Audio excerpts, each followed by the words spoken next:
Trinadapi sunichena tarariva sahishnuna amanina manadena kirtaniya sadahari.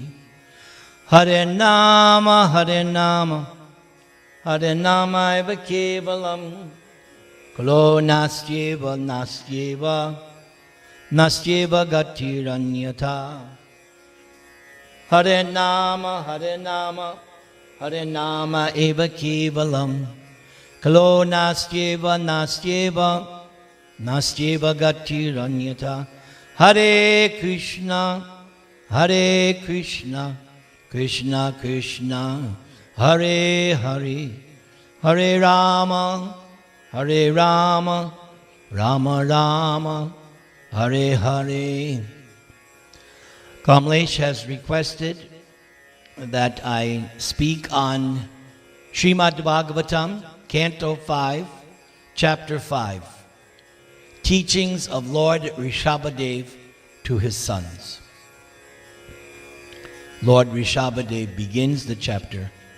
My dear boys, of all living entities who have accepted material bodies in this world, one who has been awarded this human form should not work hard day and night simply for sense gratification, which is available even for dogs and hogs that eat stool.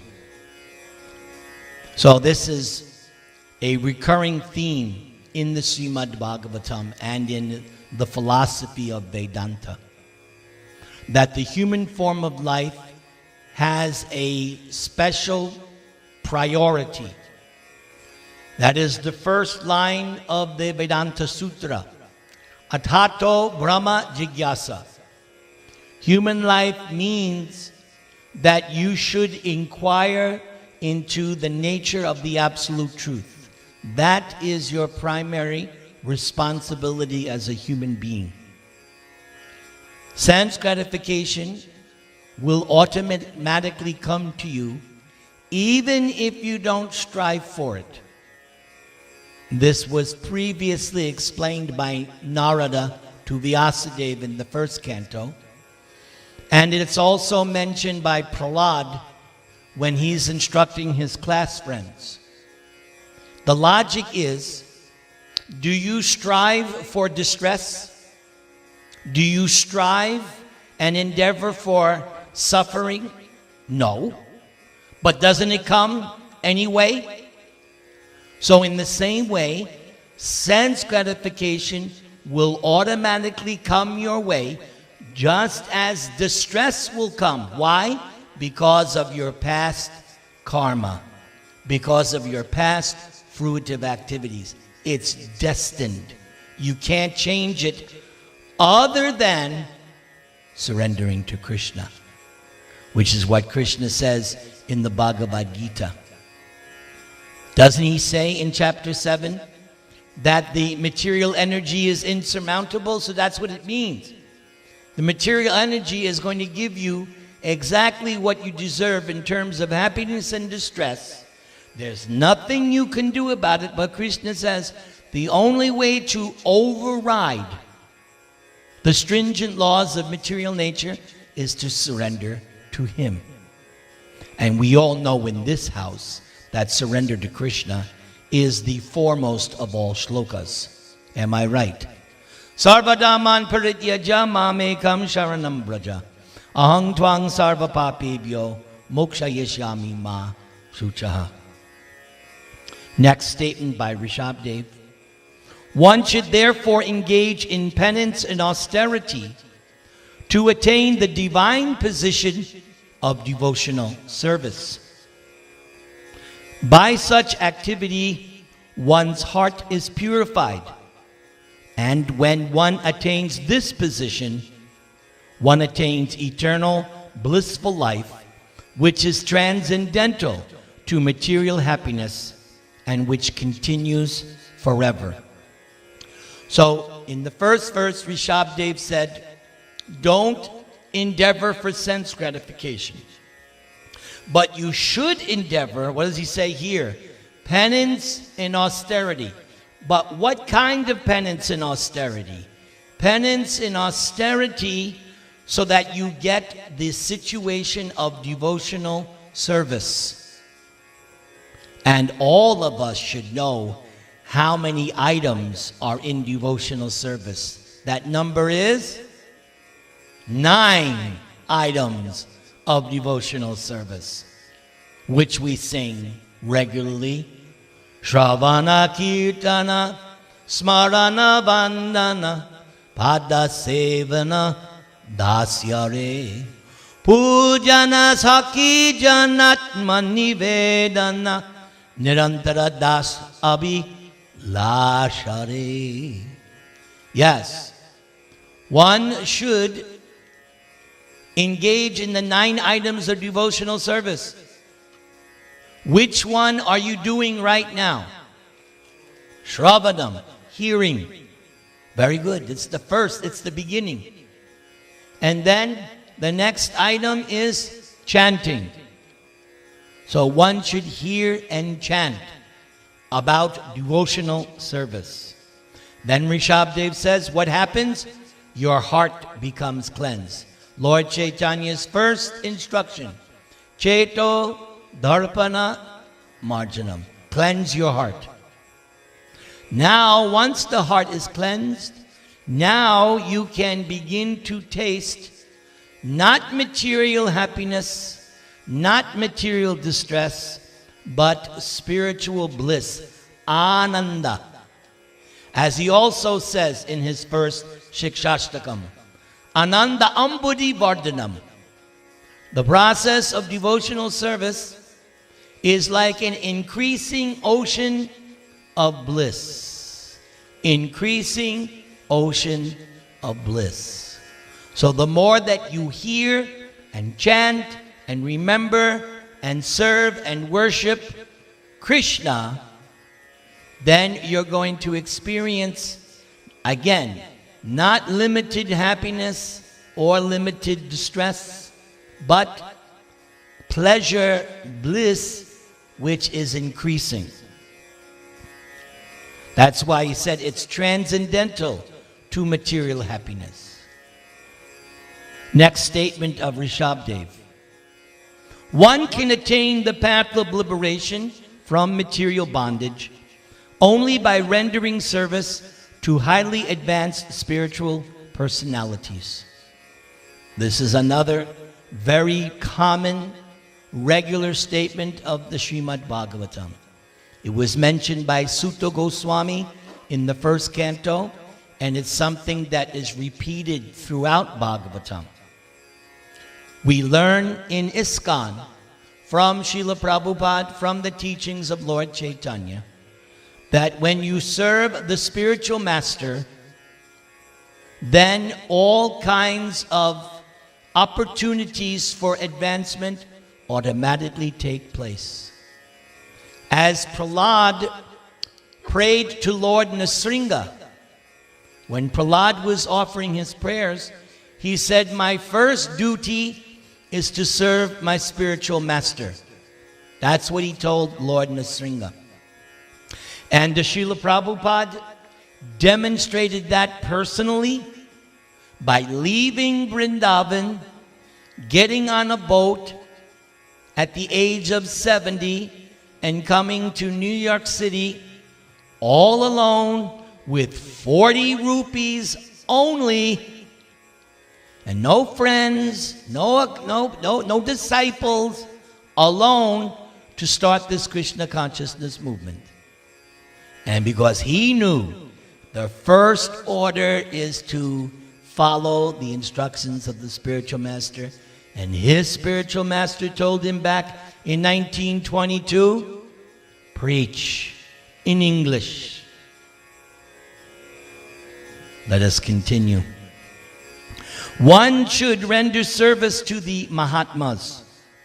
For those who are not interested in such activities, who associate with people fond of women and sex, the path to hell is wide open. So there you have it. Ṛṣabhadeva is making it very clear. You want to go to hell? Here's how to do it. And he says that path is wide open. Associate with women and have sex. Spiritual life means less and less and less, to the point, no more sex. Otherwise, hell. Isn't that what Krishna says in the Bhagavad Gita? 3 gates leading to hell. Anyone who knows Bhagavad Gita knows the 3 gates. The first one, lust. Then anger and greed. There you go. Everything is there in Bhagavatam.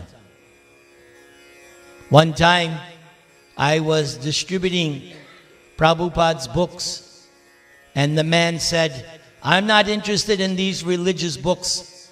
I am an atheist. I am a demon. I said, oh, you should take this book because it'll help you to become the best.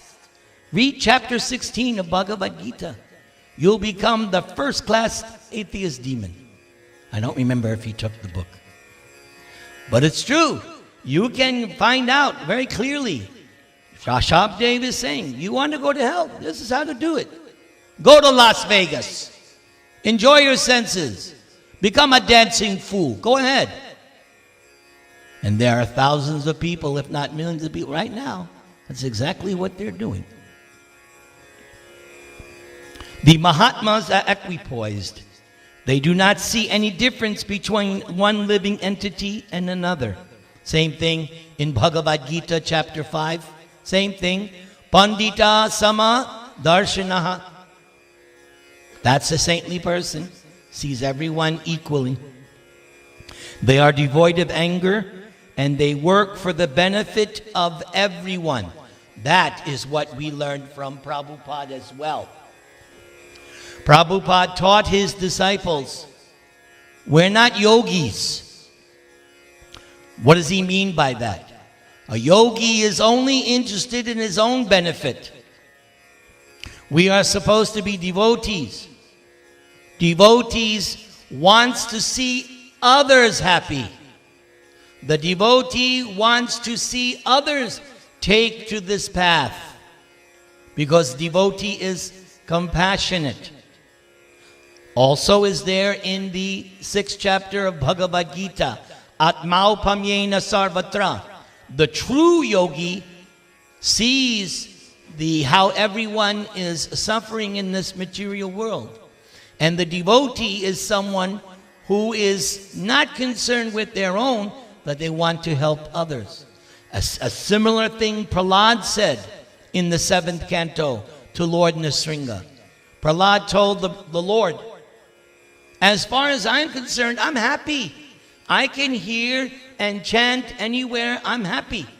But I am concerned for all these fools and rascals without Krishna consciousness who are rotting and going to hell. Prahlad was concerned, and Prabhupada had the same mood. The first disciples in the first years were not high-class Hindus or the upper echelons of society. They were the social rejects, the most fallen. But he turned them into devotees. So that's the real sign of a devotee. He wants to make others Krishna conscious. The Mahatmas do not behave in any abominable way. So a devotee is known by his good behavior. Behavior is everything. A devotee has to show that his hearing and chanting is actually bona fide. And the only way someone can tell that is by the ideal example of a devotee. I will tell you a story about my wife. She was working in the law office for a couple of years. Her boss one day called her in. He said, close the door. So usually that means, uh-oh, something's up. So my wife became very nervous. My boss said, I heard something. I heard that you are a Hare Krishna. Well, I said, yes, I'm a Hare Krishna. He said, I'm so mad because I hate Hare Krishnas, but I like you. Now I can't hate Hare Krishnas anymore because of you. You have ruined me. Why did he like her? Because of her behavior. A devotee should be so ideal in behavior. That was the mark of the 6 Goswamis. The ruffians liked them, and the nice people liked them. Everyone liked the 6 Goswamis of Vrindavan. Same way with Haridas Thakur. When Haridas Thakur was in the jail, all the prisoners were gravitated toward him. Devotees' character should be so nice. Ṛṣabhadeva continues. Those who are interested in reviving Krishna consciousness and increasing their love of Godhead do not like to do anything that is not related to Krishna. So this is the meaning of what it means to be not in Maya. When you're in Maya, you're doing something not Krishna conscious. It's very simple. I should always ask myself, okay, it's 6:14. Am I acting in Krishna consciousness or not? If I'm not acting in Krishna consciousness, I'm in Maya. Simple. Am I acting in Krishna consciousness? Okay, I'm not in Maya. And that should become an anxiety.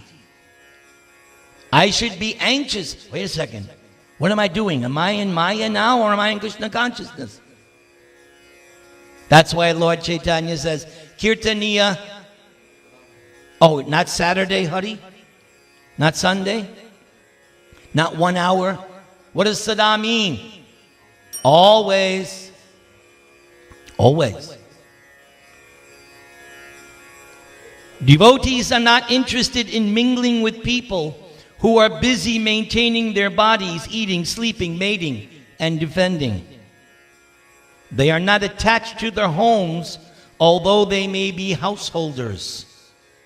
Nor are they attached to wives, children, friends, or wealth. Now, someone may hear that and go, huh? But listen to what Ṛṣabhadeva says. At the same time, they are not indifferent to the execution of their duties. You see the difference? Attachment means I'm doing something for my personal aggrandizement. But when you do your duty, yes, you take care of your family. You work. Because you're a householder, you have to work. That's what it means to be a householder. You have to get a job and maintain family. That's what it means to be a householder. But you're not attached. You do your household activities, but you do it as what? Service to Krishna. My wife, how do I look at my wife? She is Krishna's devotee. I am meant to serve her, not exploit her for my sense gratification. That's not what a wife is to the husband. The husband is actually the servant of the wife in Krishna consciousness. The husband views the wife not as an object of sense enjoyment, but as, oh, here is Krishna's servant. I must help this wife become Krishna conscious. And the wife also cannot view the husband as Mr. Money and Mr. Give me this, give me this, give me this, now, give me. It works both ways. The wife has to see the husband. He is servant of Krishna. I have to serve him in that light. Not that husband is there for my sense. Okay, now do this. Now do this. Jump here, jump there. I want more. No. I have much experience of this in my preaching around the world.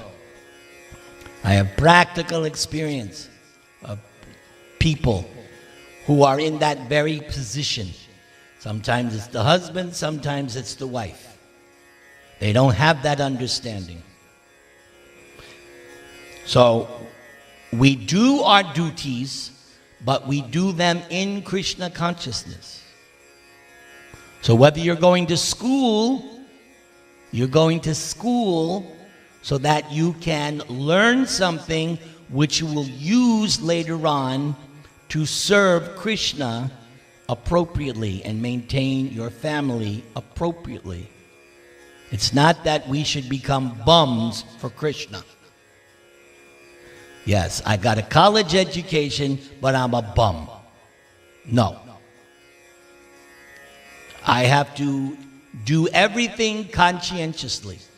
Just like Parikshit, Yudhishthir, they were kings. But they weren't just sitting around enjoying sense gratification. They were kings in Krishna consciousness. Next statement of Ṛṣabhadeva. When a person considers sense gratification the aim of life, one certainly becomes mad after materialistic living and engages in all kinds of sinful activity. This is the same thing that the Yamadutas said to the Vishnu Dutas when the Vishnu Dutas stopped the Yamadutas from taking sinful ajamil. And so there was a discussion on religion. And the Yamadutas said, wait a second, this ajamil was a karmi. And someone who is a karmi is bound to commit sinful activity. Bound. There's no escaping it. He has committed so many sinful activities. But the Yamaduta said, anyone who's simply acting on the material platform will eventually commit sinful activities, and if it's not atoned for, he comes to our boss. You know who he is, Yamaraj, and you get punished. So Ṛṣabhadeva is saying here that if somebody makes sense gratification the aim of life, he's going to become mad and he's going to commit sinful activities. One does not know that due to one's past misdeeds, one has already achieved a body which, although temporary, is the cause of misery. Yeah. We all have a body, and sometimes, I think most of the time, you're suffering. How many days do you wake up feeling jubilant? How many days? How many days of the week do you wake up, man, life is great, I feel wonderful? How many days? Maybe one day a month. How about the rest of the day? I don't feel so, Why is that? Your past sinful activities, you got a particular material body and you're dealing with it. No excuse. This is for everybody. Everybody is dealing with a particular material body, which we got this one because of our past pious and sinful activities. Actually, the living entity should not have taken on a material body, but has been awarded the material body for sense gratification. Yes. The reason one gets a material body is because one wanted to enjoy the material world. From Lord Brahma down to the ants which were disturbing us earlier today. The ant and Lord Brahma are in the same boat in this sense. They have a material body and they want to enjoy. Some are just like in an airplane. Some people in the airplane are in first class, business class, and they get all kinds of comforts, and the stewardess comes every half an hour. Would you like this? And then the rest of us are in economy, and maybe you get a glass of water every 3 hours. They're all on the plane, but some are being treated a little better than the economy class. So demigods, they are in first class. Human beings, they're in middle class. And those below human being are in sub-economy. Baggage claim. Yes. Enjoy your ride through life. Ṛṣabhadeva says, therefore I think it not befitting an intelligent man to involve himself again in the activities of sense gratification by which he perpetually gets material bodies one after another. Here is the root of samsara. The root of samsara is the desire to enjoy the material world. And as long as I have a desire to enjoy the material world, take another birth. That's it. If I want to no longer take a material body, then I have to get out of the plane of sense gratification. Get out and become liberated and go back home, back to Godhead. That's how you do it. You surrender to Krishna, you do devotional service, then you go back to Godhead. Otherwise, take another birth. I'm in the midst of writing a song, and in the song I'm writing how life is an unending book, and each lifetime is a new chapter. So right now I'm writing this chapter, and this chapter, whatever I'm doing in this chapter, determines the next chapter. And how long has this book been going on? Billions of chapters. But when will I close the book? When will the book be ended? Kamlesh can tell you. I already mentioned it. Chapter 7, verse 14. Daivi esha gunamayi mama maya duratyaya mamevaye prabhadyante mayam etam tarantite. The only way to close the book once and for all is to surrender to Krishna. And the easiest way to surrender to Krishna is to chant the holy name. Everybody, Hare Krishna.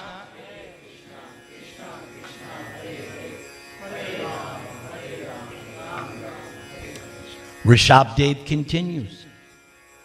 As long as one does not inquire about the spiritual values of life, one is defeated and subjected to miseries arising from ignorance. Be it sinful or pious, karma has its resultant actions. If a person is engaged in any kind of karma, one's mind is called karmatmaka, colored with fruitive activity. As long as the mind is impure, consciousness is unclear. And as long as one is absorbed in fruitive activity, one has to accept a material body. So we already mentioned at the outset, the purpose of human life. Ṛṣabhadeva said it's not sense gratification. And here he said what I said. The purpose of human life is inquiry into the nature of the absolute truth. That's the priority of life. And here Ṛṣabhadeva is repeating something that Lord Kapila mentioned to his mother. That originally consciousness is pure. But due to engaging in sense gratification, the consciousness becomes colored. So the idea is to come to clean, pure consciousness. Again, Lord Chaitanya's first instruction. Cheto darpana marjanam. Darpana, the mirror. If you ever go into a house that has been locked up for many days, like maybe some of you have houses in India, and you don't go there for quite some time. But then when you go, you see the layers and layers of dust. And you have to, oh my, cobwebs, and everything is just covered with dust. But you have to cleanse it. The heart is the same way. We've been accumulating